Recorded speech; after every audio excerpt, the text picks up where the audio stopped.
American people have had it with stonewalling. Americans don't want to hear that answers to relevant questions are privileged and off limits, or that they can't be provided in public, or that it would be, quote, inappropriate for witnesses to tell us what they know. We are talking about an attack on our democratic institutions, and stonewalling of any kind is unacceptable. And General Sessions has acknowledged that there is no legal basis for this stonewalling. So now to questions. Last Thursday, I asked former Director Comey about the FBI's interactions with you, General Sessions, prior to your stepping aside from the Russian investigation.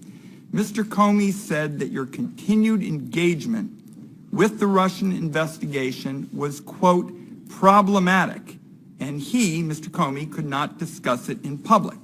Mr. Comey also said that FBI personnel had been calling for you to step aside from the investigation at least 2 weeks before you finally did so.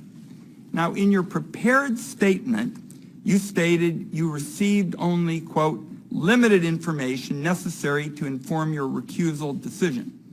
But given Director Comey's statement, we need to know what that was. Were you aware of any concerns at the FBI or elsewhere in government about your contacts with the Russians or any other matters relevant to whether you should step aside from the Russian investigation? Senator Wyden, I am not stonewalling. I am following the historic policies of the Department of Justice.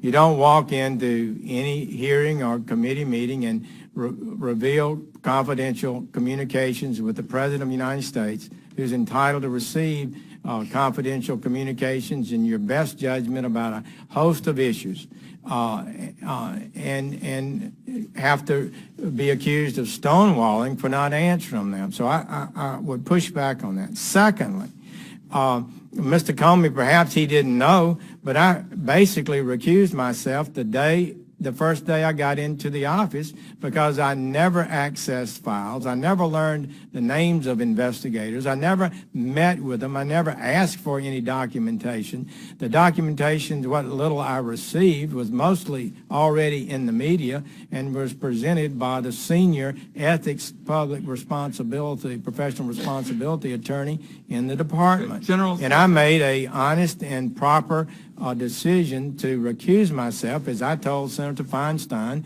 and the members of the committee I would do when they confirmed me. General Sessions, respectfully, you're not answering the question. Well, what is the question? The question is, Mr. Comey said that there were matters with respect to the recusal that were problematic and he couldn't talk about them.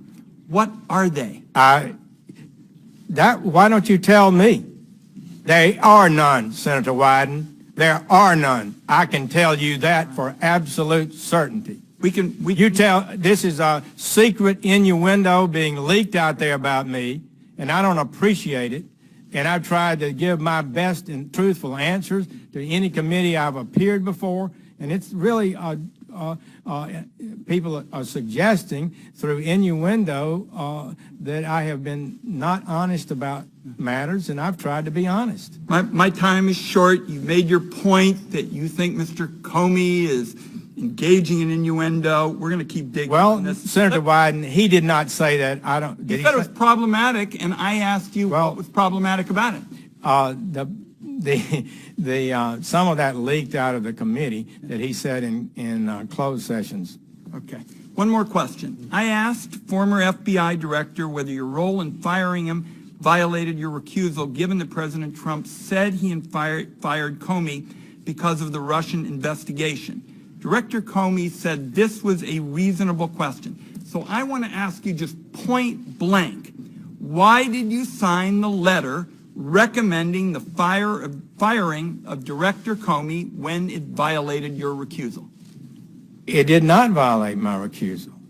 It did not violate my recusal.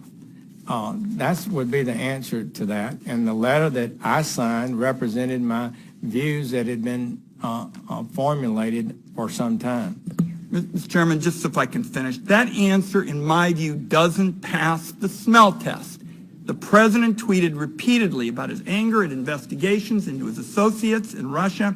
The day before you wrote your letter, he tweeted that the collusion story was a total hoax and asked, when will this taxpayer-funded charade end? I don't think your answer passes the smell test. Well, Senator Wyden, I think I should be allowed to briefly respond at least, and would say the letter, the memorandum that Deputy Rosenstein wrote, and my letter that accompanied it, represented my views of the situation. I'll ask that on the second round. Thank you, Mr. Chairman.